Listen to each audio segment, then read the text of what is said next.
संपूर्ण महाराष्ट्रात सध्या एका गावाच्या विकासाची चर्चा रंगली आहे.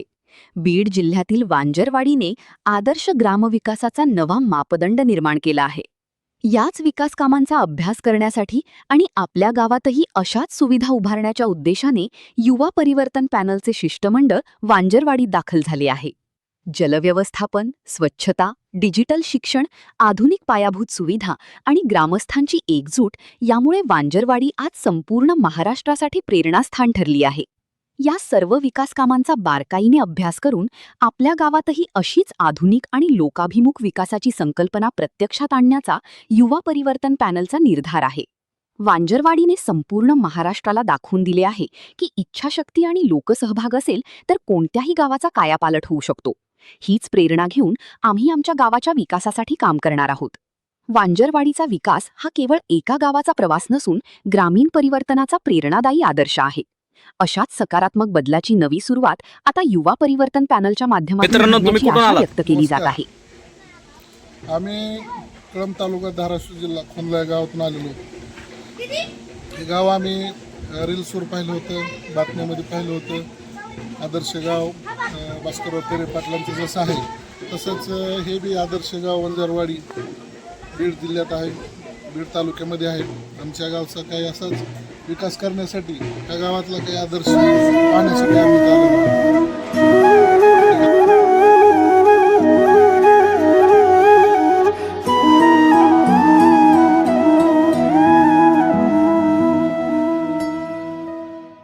महाराष्ट्र राज्यातील मराठवाड्यातील बीड जिल्ह्यात बालाघाटच्या विस्तीर्ण डोंगर रांगा, बालाघाटच्या कुशीत वसलेले हे गाव वंजारवाडी. ज्या गावाची आजची ओळख आदर्श गाव वंजारवाडी अशी आहे. सन 1991 साली वंजारवाडी गावातील एका ऊसतोड तरुणाने या गावाचा कायापालट करण्याचं स्वप्न बघितलं आणि ते सत्यात देखील उतरवलं. तो तरुण म्हणजे आदरणीय सरपंच वैजीनाथ भगवानराव तांदळे, सर्वांचे नाना. गाव आत्मनिर्भर बनविण्याच्या उद्देशाने नानांनी राबविलेल्या विकास कामामुळे आज वंजारवाडी आदर्श गाव म्हणून दिमाखात उभे आहे. पण हे गाव आदर्श गाव वंजारवाडी होण्यामागचा संघर्ष खूप मोठा आहे. त्याचीच ही संघर्ष कथा. तर मी एक ऊसतोडणी कामगाराच्या परिवारातला मुलगा आहे. आई अपंग असायची, वडील ऊस तोडायला जायचे. आर्थिक नियोजन असल्यामुळं सगळ्या मुलांना शिकू शकत नव्हते. माझे मोठे बंधू शाळेत पाठवण्यात आलं, लहानेला पाठवण्यात आलं, पण माझा नंबर हे ऊस तोडण्यासाठी लागला. मी 9 वर्ष ऊस तोडला. म्हशी असत्याल, बैल असतील, हे सांभाळण्याचं काम केलं, शेती केली. परंतु हे करत असताना माझ्या नेहमी डोक्यामध्ये अशी एक खंत होती की आपण आपल्या परिवारासाठी असेल किंवा आपल्या गावासाठी असेल, आपल्या लोकांसाठी असेल, काहीतरी केलं पाहिजे. 30-40 वर्षे सरपंच पद भूषविलेले आमचे वैजनाथ नाना तांदळे यांनी ही किमया करून दाखवलेली आहे. पहिलं ह्या जागेवर गाई गुरं शेळ्या मेंढ्या ह्याला चालता येत नव्हतं. आलं का लक्षात? किती ताकदवान माणूस असला त्याला पण चालता येत नव्हतं. तिथे माझ्या डोक्याला उत्कलाचा काढ होते. सायकल सुद्धा गावात आणता येत नव्हती, अशी परिस्थिती होती. जसेच ते सरपंच झाले तसं विकास व्हायला सुरुवात झाली. चहू बाजूनी गावाला रोड आहेत, चारी दिशांनी डांबरी, सिमेंट, एकदम एक नंबर दर्जाचे रोड आहेत. शेतामध्ये सुद्धा डांबर रोड केलेले आहेत. मोटरसायकल घरात जायला लागली, जीप घरात जायला लागली. त्याच्या माग गाव मध्ये बसून होता. पण हे नाना सरपंच झाल्यापासून मस्त व्यवस्थित चालले. एवढं चाललंय की सांगायलाच कमी पडते. इतकी सोयी झाली की अशी सोयी जिल्ह्यात नाही. एकदम आदर्श गाव झालंय आमचं. एक पण खड्डा, कसलाच खड्डा नाही आमच्या रस्त्याला. आम्हाला आमचं गाव सोडून दुसरीकडे गेलं तर आम्हाला वाटतं आमच्या गावातून बाहेर जाऊच नाही. आपल्याच गावात एकदम खास वाटतं. आज आपण पाहितलं तर खूप मोठाले रस्ते आपल्याला गावामध्ये दिसतात. त्याच्यामुळं लोकांचा दळणवळणाचा विषय मार्गी लागला.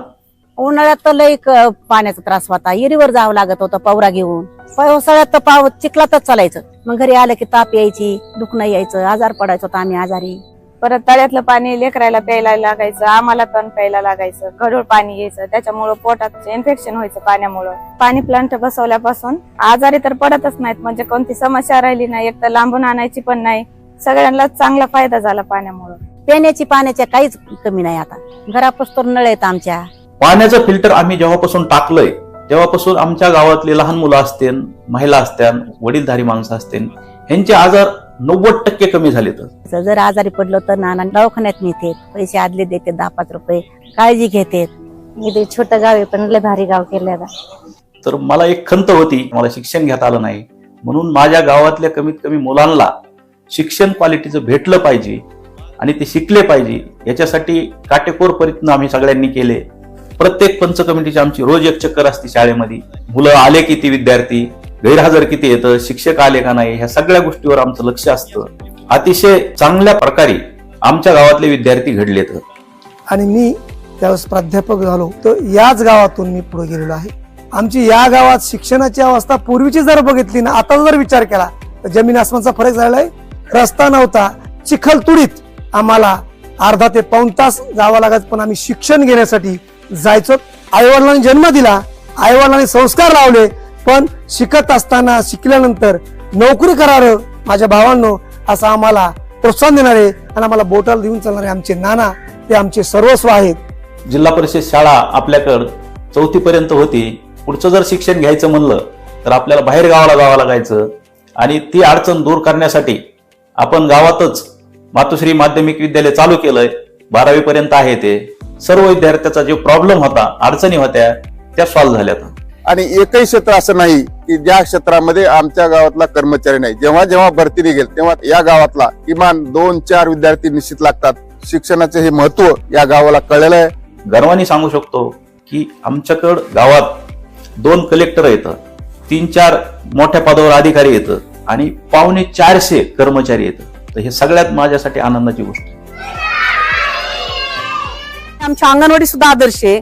ग्रामपंचायत कमिटीने आम्हाला सर्व सुविधा उपलब्ध करून दिलेल्या आहेत आणि सर्व खेळणी इथं उपलब्ध करून दिलेली आहे. त्याच्यामुळं मुलांचा बौद्धिक विकास आणि शारीरिक विकास होत आहे.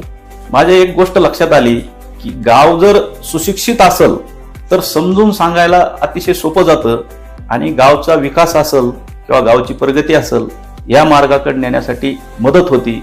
सामाजिक सलोखा एका जागेवर आणायचा तर मग ते पहिलं आपण त्याचं मंदिराचं काम हाती घेतलं.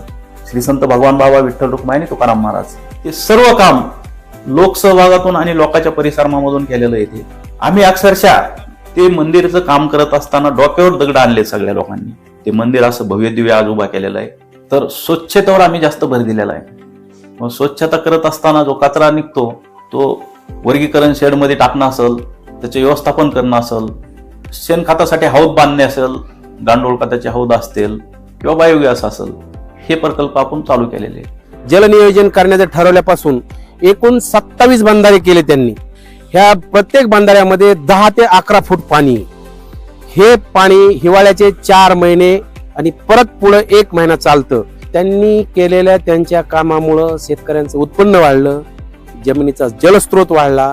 उन्हाळ्यामध्ये होणाऱ्या 4 महिन्याच्या परेशानीचं नियोजन झालं, त्याच्यावर मात केली गावाने आणि त्यांचं जे योगदान आहे गावासाठी माझ्या मते सर्वतोपरी 1 नंबर योगदान आहे.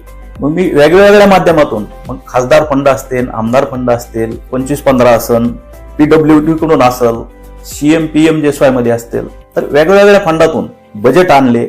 MREGS मध्ये आपल्याकडे एक तलाव आहे, त्या तलावातला गाळ काढायचा निर्णय केला आणि तो तलावातला गाळ काढून त्या पडक शेतीमध्ये टाकला. आता त्या पडक शेतीमध्ये जवळपास 200-250 हेक्टर जमीन बागायती आणि वलयती खाली आली. आज आम्ही 99 ते 95% जमीन आज पाण्याखाली आली आहे. तर डोंगर भाग बघितला तर फक्त आमच्या 4 जमीन वैत होत्या. ते बी हुलगी मटकी काहीतरी पिकायची, डोक्यात केलं गवत असायचं आणि ते साठ्यात गाडीच्या आणायचं. मग ते आणणं मुशिबतचं होतं, ते डोक्यावर नाही तर गाडी तिथपर्यंत जात नव्हती. आज जर पाहायला गेलं तर आमच्या बांधापर्यंत रस्ते तयार झाले, ते बी डांबरीकरणाचे झाले. शेताच्या कानाकोपऱ्यात आमचं लोडिंगच्या गाड्या जातात. आज पुऱ्या 90% भाग आमचा ऊसाने भरला, नंदनवन तयार झालंय. 70% लोक ऊस तोडी बाहेर जायचो. आज आमचे क्वचित लोक 5% लोक बाहेर जात नाहीत. उलट आमच्याच गावामध्ये लोक येऊन पोट भरतात. आम्हाला मजुराची गरज आहे. आम्ही लोकांची मजुरी करत होतो, आज आमच्या शेतामध्ये लोक मजुरी करतात. पूर्ण जे करण्याला सहाय्य आहे आमच्या नानाच आहे. ते आमच्या गळ्यातल्या ताईत आहेत नाना. आज आमच्या विकासाचं ताईत आम्ही त्यांनाच मानतो. प्रत्येक गोष्टीत नसामध्ये आमचे नाना भरलेले आहेत. आज खरंच आम्हाला देवांची डोळ्याने आयुष्याची वाढवलं हे पायासाठी थोडे आम्हाला असं वाटायला लागले. नाना हे गाव परिवार मानतात आणि खरोखर त्यांचा परिवार आहे हा. 24 तास त्यांच्या ध्यानामध्ये एकच बसले, माझं गाव आणि माझ्या गावचा विकास. आता सध्या 15-15च्या 5-5, 6-6 पाईपलाईन चालू आहे. आता सगळं बागायत झाले. आणि नाना म्हणजे काय, म्हणजे आज म्हणजे चंद्र सूर्यच येते. सूर्य उगला की नाना म्हणजे गावात आले का आम्हाला वाटतं सूर्य उगला, म्हणजे इतके आम्हाला आनंद होतो. आणि खरंच आहे ना, आज आईवडिलापेक्षा त्यांचे उपकार आहेत आमचे. आईवडिलांनी जन्म दिलाय आणि ते पाटावर जमीन ठेवली, पण कुरडीच होती, पण त्यांनी आम्हाला वलाताखाली आणून सोडलं. म्हणून का लय समाधानी आज आम्ही. खूप लहानपणापासून ह्या गोष्टी ऐकतोय. इतके कोटी झाडं लावले, तितके कोटी लावले, परंतु झाडं लावले जातात पण ते टिकत नाहीत, पुढे दिसत नाहीत. आणि माझ्या गावाने असा निर्णय केला की आपल्याला झाडं लावायचे पण ते 100% आणायचे. झाड कुठल्या प्रकारचं असलं पाहिजे, त्याचा आपल्याला फायदा काय होणार आहे, ह्या सगळ्या गोष्टीवर विचार करून मग आम्ही असं ठरवलं की सगळे झाडं आणायचे, ते फळाचे आणायचे, जेणेकरून ते 12 महिने हिरवे राहिले पाहिजे. आणि दुसरी गोष्ट, आपल्याला त्यांनी उत्पन्न दिलं पाहिजे. आपण प्रत्येक वेगळ्या वेगळ्या रस्त्याला वेगवेगळे झाडं लावलेले आहेत. 400 झाडं जांभळीचे येतं, 300 फणसाचे येतं, 2100 झाडं नारळाचे येतं, 1100 झाडं आंब्याचे आहेत गावामध्ये. ज्या महिलेकडून शिळीनी जाणाऱ्यांनी झाड खाल्लं त्या महिलेकडून दंड 1000 वसूल करण्यासाठी ती महिला बोललेली, ती अक्षरशः रडायची. पण मी त्यांना सांगितलं, मी रडू लागतो पण 1000 रुपये सोडणार नाही, कारण 1000 रुपये जर सोडले तर माझे हे लावलेले सगळे झाडं येणार नाहीत. फक्त 8000 रुपये दंड वसूल झाला. 8000 जवळपास 7000 झाडं कुठेही काटी कुपाटी न लावता त्याला फळं लागलेत. कावळे का नव्हते याचं कारण असं होतं की आपल्याकडे झाडी नव्हती. आणि झाडी लावल्यामुळं आता एवढे कावळे झालेत की आमच्या गावातले जी दहावे वगैरे बाहेरगावी जायचे, शनीला पैठणला, सर्व दहावे आपल्या गावातच होते. तर नुसता पिंड मांडेपर्यंतच कावळे पिंड शिवतात. आता आपल्या गावातच स्मशानभूमी आहे, तर आपण गावातच ग्रामपंचायतचे सगळे व्यवसाय चालू केलेले आहेत. एकच हॉल आहे मोठा, त्याच्यात पिठाच्या गिरणी 4 टाकलेले आहेत, चटणी कांडण यंत्र आहे, डाळ मिल आहे, शेंगा पडायची भुईमुगाची मशीन आहे. हे सर्व एका हॉलमध्ये आपण टाकलेलं आहे. रस्त्याला पोतं टाकून कटिंग धाडी करीत बसायचे माणसं, पण त्याच लोकांना, माझ्या शेतकरी बांधव असतील ह्यांना सगळ्यासाठी आपण हेअर सलून उत्तम प्रकारचं चालू केलेलं आहे. आता सगळे खुर्चीवर बसून कटिंग दाढी सगळे करतात. किराणा दुकानामध्ये आपण 6 महिन्यापर्यंत जे उधार लागल ते उधार आपण देतो आणि ज्याच्याकडे नगदी पैसे असतील ते नगदी देतात. प्रत्येक 6 महिन्या टप्प्याला आमचे 20-25 लाख रुपये उधारी असते. आलाशिंग करतो, ते सर्व लोक आलाशिंग केल्याच्या नंतर जी उधारी असेल जमा करतात लोक. गॅस हा कंपल्सरी लागणारा विषय. मग आमचं गाव बीड शहरापासून 12 किलोमीटर आहे, तिथून लोकांना येणं शक्य नव्हतं. मग आम्ही ग्रामपंचायतनी अर्ज केला, ठराव दिला आणि सब डीलर म्हणून गॅस एजन्सी घेतली. तरुणांना काम लागन असं आपण नियोजन केलेलं आहे. मग त्याला लगत चहाचं हॉटेल असेल, खानावळ असेल, गॅरेज असेल, असे छोटे मोठे व्यवसाय खूप आपण मुलांना, तरुणांना चालू करून दिलेत. आज जवळपास 50 जण आमचे छोट्या मोठ्या व्यवसायात मुलं गुंतलेत. सगळ्यात महत्वाचं तर मी लोक एक विचाराचे एका जागेवर आणले. पारदर्शकपणा एवढा ठेवला की प्रत्येक गोष्ट काही बी करायचं असेल तर सर्व लोकांना बोलायचं, मिटिंग घ्यायची, त्यांच्यासमोर सांगायचं आणि तो निर्णय घ्यायचा. एखादी वेळेस बँकेत काही कमी जास्त होऊ शकतं, पण आमच्या ग्रामपंचायतच्या कारभारात किंवा नियोजनामध्ये एक सुईच्या टोका इतकं बी कमी जास्त कुठं होत नाही.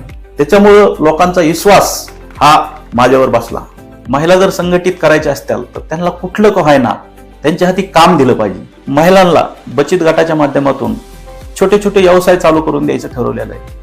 वर्धिनी आल्याच्या नंतर बचत गट हा काय आहे तेच आम्हाला माहित नव्हतं. तर ते आल्याच्या नंतर त्यांनी आमचे डॉक्युमेंट जमा केले, सगळी माहितीच आम्हाला समजावून सांगितली. 10 महिलांचा गट तयार केला आणि तिथून पुढे आम्ही पहिल्यांदा 25 रुपये बचत जमा केली.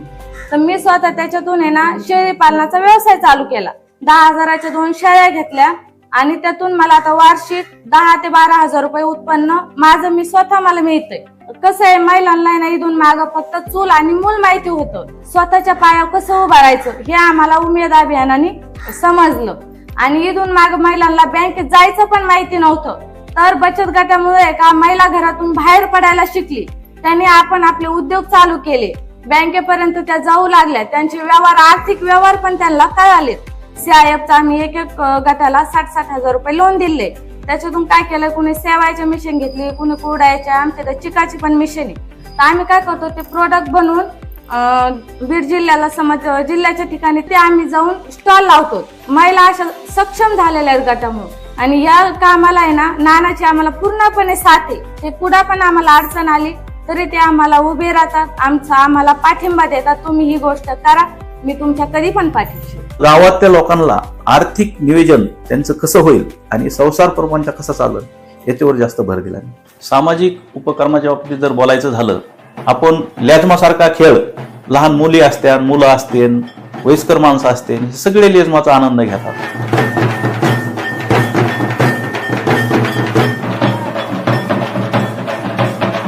लहान लहान मुलं गोट्या खेळ, पैसे खेळ किंवा उगाच एकमेकाला आईवर घालून वडिलावर घालून शिव्या द्यायचे. परंतु त्या हरिपाठ चालू केल्यामुळं मुलांना एवढं वळण लागलंय, आता भेटले तरी एकमेकाला रामकृष्ण हरी म्हणतात.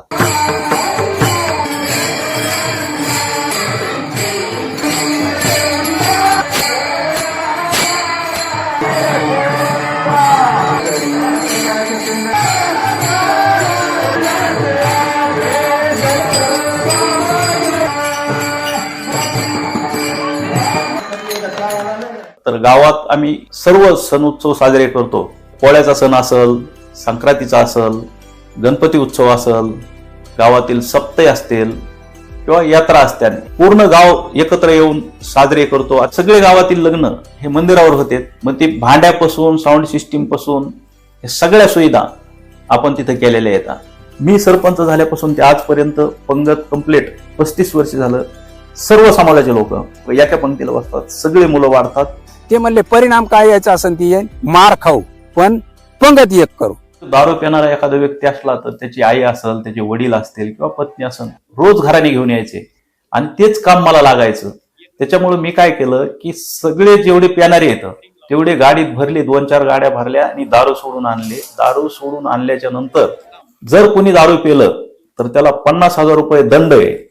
आणि तो दंड एकदा भरील आणि परत जर प्याला तर नियमावली अशी आमच्या गावातली की त्याच्या आई वडिलांनी किंवा भावानी त्याला घरात घ्यायचं नाही, आणि घरात घेतलं तर मग त्याला 75,000 रुपये दंड आहे.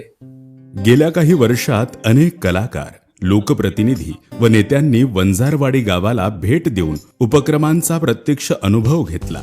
यामध्ये प्रामुख्याने माननीय उपमुख्यमंत्री अजितदादा पवार, माननीय मंत्री पंकजाताई मुंडे, माननीय माजी मंत्री धनंजय मुंडे, माननीय माजी मंत्री जयंतराव पाटील, माननीय आमदार संदीप क्षीरसागर, माननीय आमदार विजयराजे पंडित, माननीय आमदार विक्रम काळे यासोबतच विविध विभागातील वरिष्ठ प्रशासकीय अधिकाऱ्यांनी वंजारवाडीच्या विकासाची प्रशंसा करत गावाला भेटी दिल्या. माननीय कलेक्टर राधा विनोद शर्मा, माननीय जिल्हाधिकारी विवेक जॉन्सन, माननीय बीड एसपी नवनीत कावत, माननीय जिल्हा परिषद सीईओ अजित पवार, माननीय जिल्हा परिषद सीईओ जितिन रहेमान, माननीय जिल्हा परिषद सीईओ आदित्य जीवने, माननीय जिल्हा परिषद ॲडिशनल सीईओ वासुदेव साळुंके, ग्रामपंचायत तपासणी सहाय्यक आयुक्त होळकर साहेब, माननीय यशदा संचालक पुणे शरदचंद्र माळी, याशिवाय महाराष्ट्रातील अनेक सरपंच व कर्मचाऱ्यांनी हे प्रगत काम पाहण्यासाठी भेटी दिल्या. स्वर्गात आल्यासारखं वाटलं मला. प्रतियोगी स्वर्ग असू शकतो हेच एक उदाहरण आहे वंजारवाडी गाव. गावातील रस्ते, लागवड, रस्त्याच्या बाजूची झाडं, मंदिर, सगळ्या जर गोष्टी पाहिल्या तर आपण वेगळ्याच ठिकाणी आल्यासारखं वाटतंय. पण सरपंच नाना पण हमेशा ह्या कामासाठी पुढे असतात असं कळलं. बरेच असे प्रोजेक्ट त्यांनी राबवले त्या गावामध्ये, जे की इतर गावामध्ये नाहीत. इथली घरे, इथली माणसं, त्यांच्या बोलण्यातून असं कळलं की त्यांची एकजूट ह्या गावामध्ये सर्व मिळून सरपंचाच्या मागे काम करतात, म्हणून हे शक्य झालं असं मला वाटतंय. आम्ही पण वंजारवाडी गावासारखं नानाचा आदर्श घेऊन, ह्या गावाचा आदर्श घेऊन आमच्या गावात पण सुरुवात केलेली आहे. राजस्थानी महाविद्यालय याची प्रत्येक वर्षी सहल आपल्या गावाला भेट देण्यासाठी येते. हे सगळे लोक भेटल्याच्या नंतर गावाच्या बाबतीत अतिशय चांगलं मत प्रत्येक जण व्यक्त करतो. आज समज उपमुख्यमंत्री साहेबांसारख्या माणसांनी विचारल्याच्या नंतर आम्हाला अतिशय समाधान वाटतं गावकऱ्याला आणि आम्हाला, काम करायला परत उत्साह निर्माण होतो माणसामध्ये.